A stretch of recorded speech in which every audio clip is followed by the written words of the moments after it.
નમસ્કાર, ઉજાસ ટીવીમાં હું પંકજ આપનું સ્વાગત કરું છું। આજના તારીખ 8મી ઓગસ્ટ અને શનિવારના અમેરિકાના મુખ્ય સમાચારની વાત કરીએ તો અમેરિકામાં પાયલોટ બનતા પહેલા જ ભારતીય યુવકને તેની નાનકડી ભૂલના કારણે પકડી લેવામાં આવ્યો છે। પોલીસે યુવકને પકડી લીધા બાદ તે બે હાથ જોડીને કરગરવા લાગ્યો હતો, કારણ કે આગલા દિવસે જ તેની પાયલોટ બનવાની મુખ્ય પરીક્ષા હતી, પરંતુ તે અગાઉ તેનું કરિયર રોળાઈ ગયું છે। દોસ્તો, તેની વિગતે વાત કરીશું। ઉપરાંતના સમાચારમાં જોઈએ તો અમેરિકામાં એક લાચાર ભારતીય મહિલા ખુલ્લી બેન્ચ પર 4 દિવસથી સૂતેલી હાલતમાં પાર્કમાંથી મળી આવી હતી। આ મહિલા પોતાના પતિની વાટ જોતી હતી, ત્યારે મહિલાની ઓળખ માટે ભારતીયોએ જે કર્યું તે જાણીને તમને પણ ગૌરવ થશે અને તમે પણ શું કરી શકો તેની વિગતે વાત કરીશું।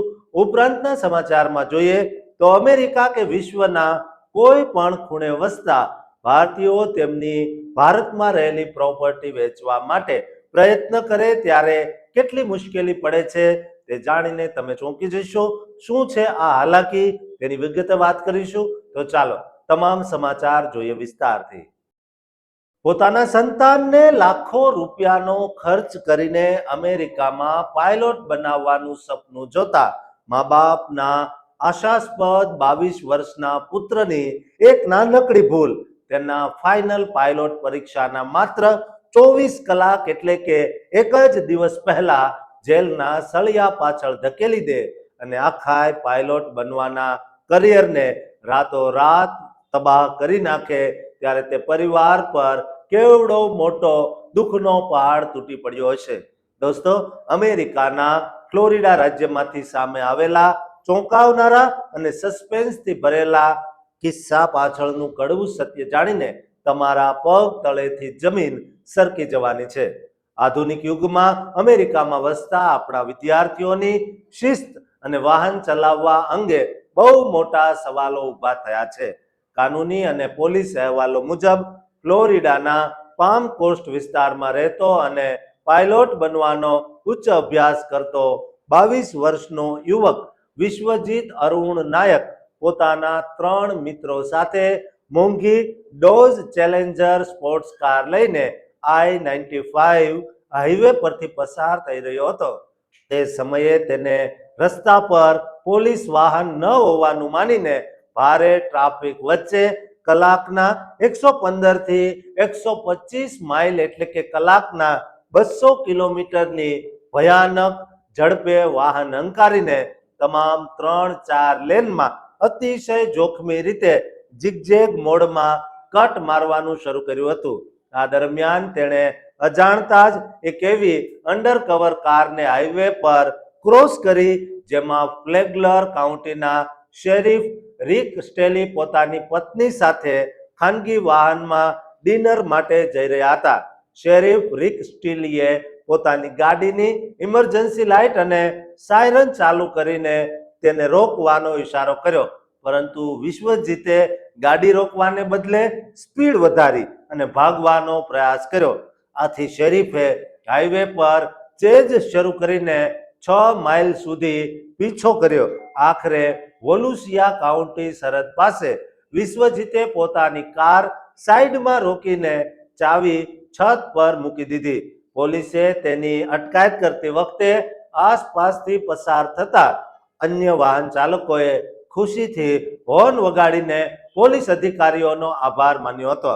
ધરપકડ વખતે 22 વર્ષનો વિશ્વજીત હાથ જોડીને શેરીફ સામે કર કરીને રોવા લાગ્યો હતો અને કહેતો કે સર, આવતીકાલે શનિવારે સવારે મારી પાયલોટ બનવાની ફાઇનલ પરીક્ષા છે, જેથી મને જવા દો। પણ શેરીફે સાફ કહ્યું કે તું હવામાં નહીં પણ જમીન પર પ્લેન ઉડાડી રહ્યો હતો, જેથી તને વાલુસિયા કાઉન્ટી જેલમાં ધકેલી દેવાશે। પરિણામે શનિવારે સવારે ફાઇનલ પેપર આપવાથી તે વંચિત રહી જતા તેનું પાયલોટ બનવાનું સપનું રોળાઈ ગયું હતું। બાદમાં $500 એટલે કે આશરે 42,000 રૂપિયાના જામીન બોન્ડ પર તે જેલમાંથી બહાર આવ્યો હતો, પરંતુ ફેડરલ એવિએશન એડમિનિસ્ટ્રેશન એટલે કે FAA ના કડક બેકગ્રાઉન્ડ ચેકમાં ક્રિમિનલ રેકલેસ ડ્રાઇવિંગનો ગંભીર દાગ લાગતા હવે તેને પાયલોટનું લાયસન્સ મળવું અશક્ય બની ગયું છે. ફ્લોરિડાના સુપર સ્પીડર કાયદા અને વિલફુલ વાન્ટન રેકલેસ ડ્રાઇવિંગ હેઠળ આ સામાન્ય ટ્રાફિક ભંગ નથી પણ કાયદેસર અપરાધ છે. અમેરિકામાં જ્યારે પણ પોલીસ પાછળ સાયરન ચાલુ કરે ત્યારે વાહનને તરત સાઈડમાં રોકીને બંને હાથ સ્ટીરિંગ વ્હીલ પર જ રાખવાના કડક નિયમો છે. નહીતર પોલીસ ગોળીબાર કે વાહનને ટક્કર મારી શકે છે. જો કે વિશ્વ જીતે ચાવી કારની છત પર મૂકીને સમજૂતી બતાવી હતી, પરંતુ પોઈન્ટ સિસ્ટમ હેઠળ આવા ગુનાઓથી લાયસન્સ કાયમ માટે રદ થઈ જાય છે અને મોંઘા ઇન્સ્યોરન્સના કારણે ભવિષ્યમાં નવી કાર ખરીદવી પણ અશક્ય બને છે. આ અગાઉ કેનેડામાં રેસ લગાવીને ક્રોસિંગ પર અકસ્માત કરનાર અને ટેક્સાસમાં DUI હેઠળ પકડાયેલા ભારતીય ટેક પ્રોફેશનલે નોકરી ગુમાવીને ડિપોર્ટ પણ થવું પડ્યું હતું. દોસ્તો, અમેરિકામાં રહેતા તમામ ગુજરાતી અને ભારતીય ખાસ જાણી લે કે અમેરિકામાં જો તમે વાહન ચલાવો છો અને કંઈક એવું કરી બેસો છો, નિયમો તોડો છો, તો તમારે ડિપોર્ટ પણ થવું પડી શકે છે. માટે સાવધાન રહો, સુરક્ષિત રહો અને સલામત રહેશો તો જ કાયદામાં રહેશો એટલા ફાયદામાં રહેશો. માટે આ વિડીયો તમામને શેર કરી આ ચેનલને સબસ્ક્રાઇબ કરવાનું ચૂકતા નહીં. અમેરિકાના પ્રખ્યાત ડલાસના અજાણ્યા રસ્તાઓ પર એક અસહાય અને લાચાર ભારતીય મહિલા 4 દિવસ સુધી કડક અને ગંભીર પરિસ્થિતિમાં માત્ર એક જાહેર બેન્ચ પર બેસીને પોતાના પતિની વાટ જોઈ રહી હોય અને સ્થાનિક પોલીસ તથા પ્રવાસી ભારતીય સમાજ તેની મદદ માટે મોટું રેસ્ક્યુ ઓપરેશન હાથ ધરે ત્યારે તે અસહાય મહિલાના દિલ પર કેટલી સરસ લાગણી અનુભવતી હશે અને કેવી મજબૂરી હશે તે જાણીને તમે ચોંકી જશો. દોસ્તો, અમેરિકાના ટેક્સાસ રાજ્યના ડલાસ ડાઉનટાઉન વિસ્તારમાંથી એક અત્યંત હૃદયદ્રાવક અને ચોંકાવનારા સામાજિક સમાચાર સામે આવ્યા છે, જેણે અમેરિકામાં વસતા આપણા ભારતીય સમાજ અને ખાસ કરીને તેલુગુ સમાજમાં ભારે ચિંતા અને અરેરાટી પેદા કરી દીધી છે.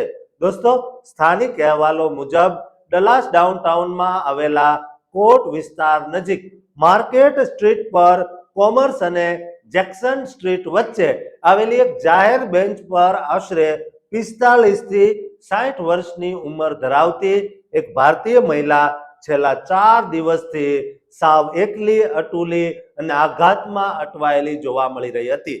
સ્થાનિક પ્રવાસી સમાજ દ્વારા બહાર પાડવામાં આવેલા એક સત્તાવાર ફ્લાયરમાં આ મહિલાનું અસલી નામ દેવભક્તિ મનોજ્ઞા દર્શાવવામાં આવ્યું. જોકે સ્થાનિક માહિતીના આધારે લેવાયેલા નામની હજુ સુધી કોઈ સ્વતંત્ર સત્તાવાર પુષ્ટિ થઈ શકી નથી. શરૂઆતમાં કોમ્યુનિટી ફ્લાયરમાં એવો ઉલ્લેખ કરવામાં આવ્યો હતો કે આ મહિલા માત્ર તેલુગુ ભાષા જ બોલે છે અને અંગ્રેજી ભાષા બોલી શકતી નથી, પરંતુ તે પછી જાણીતા સોશિયલ મીડિયા પેજ NRI અડ્ડા દ્વારા શેર કરવામાં આવેલા એક વિડીયોમાં તે મહિલા બેન્ચ પર સડસડાટ આડા પડ્યા અંગ્રેજીમાં વાત કરતી જોવા મળી હતી. જ્યારે ત્યાંથી પસાર થતા સજાગ લોકો અને ભારતીય સમાજના સભ્યોએ તેને મદદ કરવાની કોશિશ કરી ત્યારે તેણે ભાવુક થઈને જણાવ્યું કે તેનો પતિ તેને લેવા માટે અહીં આવવાનો છે અને તે માત્ર પોતાના પતિની જ રાહ જોઈ રહી છે. આ ઉપરાંત તે મહિલા ટેક્સાસના નોર્થ સબર્બ ગણાતા પ્લાનો અને ફ્રિસ્કો વિસ્તારો વિશે અતિશય સારી એવી જાણકારી ધરાવતી હોવાનું સામે આવ્યું હતું, જેથી આશંકા સેવાઈ રહી છે કે તે મહિલા અથવા તેના સગા સંબંધીઓનો પ્લાનો કે ફ્રિસ્કો શહેર સાથે કોઈ ખાસ કૌટુંબિક સંબંધ હોઈ શકે છે. આ ચોંકાવનારો કિસ્સો સોશિયલ મીડિયા પર અને તેલુગુ નેટવર્ક્સમાં વાયરલ થતા જ ટેક્સાસમાં રહેતા પ્રવાસી ભારતીયોએ આ મહિલાના પરિવારજનોને શોધી કાઢવા માટે સોશિયલ મીડિયા પર બહુ મોટું જાગૃતિ અભિયાન શરૂ કર્યું. બાદમાં NRI અડ્ડા પેજ દ્વારા અપડેટ આપવામાં આવ્યું કે તેમના એક સક્રિય ફોલોઅરે સ્થળ પર રૂબરૂ જઈને તે મહિલાની તપાસ કરી હતી. તે સમયે જ ત્યાં ડલાસ પોલીસ વિભાગના અધિકારીઓ આવી પહોંચ્યા હતા. પોલીસે શરૂઆતમાં સ્પષ્ટ કર્યું હતું જો મહિલા પોતે સરકારી કે ખાનગી શેલ્ટર હોમમાં જવા માટે સંમતિ નહીં આપે તો કાયદા મુજબ તેને બળજબરીથી ખસેડી શકાશે નહીં. પરંતુ સદભાગ્યે તે મહિલાએ પોલીસ અધિકારીઓ સાથે પૂરો કાનૂની સહયોગ આપ્યો હતો અને પોલીસ અધિકારીઓ તેને સુરક્ષિત રીતે સ્થાનિક શેલ્ટર હોમ ખાતે લઈ ગયા હતા. જોકે હાલમાં તે મહિલાને કયા ચોક્કસ શેલ્ટર હોમમાં રાખવામાં આવી છે અથવા પોલીસે તેના કૌટુંબિક પરિવારજનોનો સંપર્ક સાધ્યો છે કે કેમ તેની હજુ સુધી કોઈ સ્પષ્ટતા થઈ નથી. હાલમાં પણ પ્રવાસી સમાજ દ્વારા ડલાસ ફોર્ટ વર્થ પ્લાનો અને ફ્રિસ્કો વિસ્તારમાં તે મહિલાનો ફોટો અને સત્તાવાર વિગતો શેર કરીને તેના પરિવારને શોધવા અપીલ કરાઈ રહી છે. જો કોઈ પાસે માહિતી હોય તો ડલાસ પોલીસના નોન ઇમરજન્સી નંબર 2146714268 પર સંપર્ક કરવા જણાવાયું છે. દોસ્તો, આ મહિલાના ફોટો સાથેનો વિડીયો તમે પણ તમામ ગુજરાતી ભારતીયોના વોટ્સએપ ગ્રુપમાં શેર કરજો, જેથી કોઈ એકલી અટુલી અજાણી મહિલાને તેનો પરિવાર મળી શકે. અને આ ચેનલને સબસ્ક્રાઇબ કરવાનું પણ ચૂકતા નહીં. વિદેશમાં વસીને પોતાની માતૃભૂમિ અને વતનની જૂની યાદો અને મા બાપના વારસા સમાન કિંમતી ઘર કે જમીન વેચીને પોતાની મહેનતના નાણાં અમેરિકા કે વિદેશના કોઈ પણ ખૂણે લાવવાનું સપનું જોતા આપણા એનઆરઆઈ પરિવારો પર અચાનક ભારતીય ટેક્સ, બેન્કિંગ અને કાનૂની કાગળોની એવી અગ્નિ પરીક્ષા ત્રાટકે કે જેના લીધે મહિનાઓ સુધી નાણાં અટવાઈ જવાના કારણે તે પરિવારોના દિલ પર કેવી વજ્રઘાત થતી હશે અને મોટી માનસિક કટોકટી થતી હશે. દોસ્તો, એનઆરઆઈ માટે ભારત દેશની અંદર આવેલી પોતાની મિલકત કે ઘર એ માત્ર એક સાધારણ આર્થિક રોકાણ નથી હોતું, પરંતુ તેની સાથે કૌટુંબિક ભાવનાઓ અને મા બાપના જૂના સ્મરણો જોડાયેલા હોય છે. ભલે તે વિદેશ શિફ્ટ થતા હોય, તે પહેલા ખરીદેલો ફ્લેટ હોય, મા બાપ તરફથી વારસામાં મળેલી પ્રોપર્ટી હોય કે વતનમાં આવેલું પૂર્વજોનું ઘર હોય, પરંતુ જ્યારે પણ કોઈ એનઆરઆઈ આ મિલકત વેચવાનો નિર્ણય લે છે ત્યારે તેઓ ધારે છે કે આ પ્રક્રિયા સાવ સરળ અને ઝડપી હશે, પરંતુ વાસ્તવિકતામાં એવું બનતું નથી. કારણ કે દર વર્ષે એનઆરઆઈ નાગરિકોને મિલકત વેચતી વખતે કડક ટેક્સ નિયમો, બેન્કિંગ શરતો અને જટિલ દસ્તાવેજીકરણનો સામનો કરવો પડે છે, જેના લીધે સોદા અટકી જાય છે અને ખર્ચાઓ વધી જાય છે. એનઆરઆઈ માલિકો માટે સૌથી મોટો આંચકો ટીડીએસ એટલે કે ટેક્સ ડિડક્શન એટ સોર્સના કાનૂની નિયમોથી લાગે છે. કારણ કે સામાન્ય ભારતીયો કરતા એનઆરઆઈ માટે ટેક્સ કાપવાની શરતો સાવ અલગ અને કડક હોય છે. કાયદા મુજબ મિલકત ખરીદનારે પેમેન્ટ કરતી વખતે જ મોટો ટેક્સ કાપવો અનિવાર્ય બને છે, જે રકમ એનઆરઆઈની અપેક્ષા કરતા બહુ જ મોટી હોય છે. સાથોસાથ આખરી ટેક્સની રકમ કાપેલી રકમ કરતા ઓછી હોઈ શકે છે અને બાદમાં એનઆરઆઈ ભારતીય ઇન્કમ ટેક્સ રિટર્ન ફાઇલ કરીને રિફંડ દાવો કરી શકે છે. પણ આ સમગ્ર સરકારી પ્રક્રિયામાં મોટો વિલંબ થાય છે અને શરૂઆતથી જ સચોટ કાગળો હોવા જરૂરી બને છે. આ ઉપરાંત દસ્તાવેજોમાં ખામી હોવી એ બીજો અતિ ગંભીર કાનૂની મુદ્દો છે. દાયકાઓ અગાઉ ખરીદેલી પ્રોપર્ટીના મૂળ ખરીદ કાગળો ગાયબ હોવા, નામ કે સરનામામાં નાનકડી ભૂલ હોવી અથવા વારસામાં મળેલી મિલકતમાં કાનૂની ટ્રાન્સફરના સ્પષ્ટ કાગળો ન હોવાના કારણે રજિસ્ટ્રેશન અને પેમેન્ટ અટવાઈ જાય છે. વળી વિદેશમાં વસતા પરિવારો માટે પાવર ઓફ એટોર્ની એટલે કે પીઓએ આપવી જરૂરી બને છે, જે કાગળ ભારતીય કાયદા અને વિદેશી કાયદા બંને મુજબ કાયદેસર હોવો અનિવાર્ય છે. જો ખરીદદાર મળે તે અગાઉ આ કાગળો તૈયાર કરી લેવાય તો કિંમતી સમય બચે છે. આ સિવાય મિલકત વેચ્યા પછી મળેલા નાણાં ભારતની બહાર વિદેશી બેંકમાં મોકલવા એટલે કે રેમિટેન્સ પ્રક્રિયા પણ એનઆરઆઈને બહુ જ ચોંકાવી દે છે.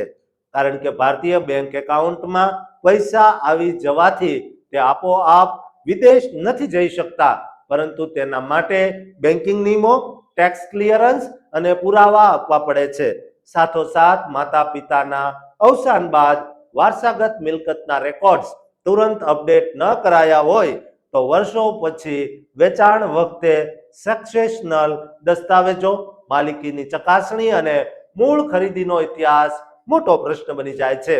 આજના આધુનિક સમયમાં સરહદ પારના આ વ્યવહારો હવે માત્ર સાધારણ રિયલ એસ્ટેટ સોદા નથી રહ્યા, પરંતુ તેમાં ટેક્સેશન, બેન્કિંગ નિયમો અને કાનૂની સંકલન સામેલ છે.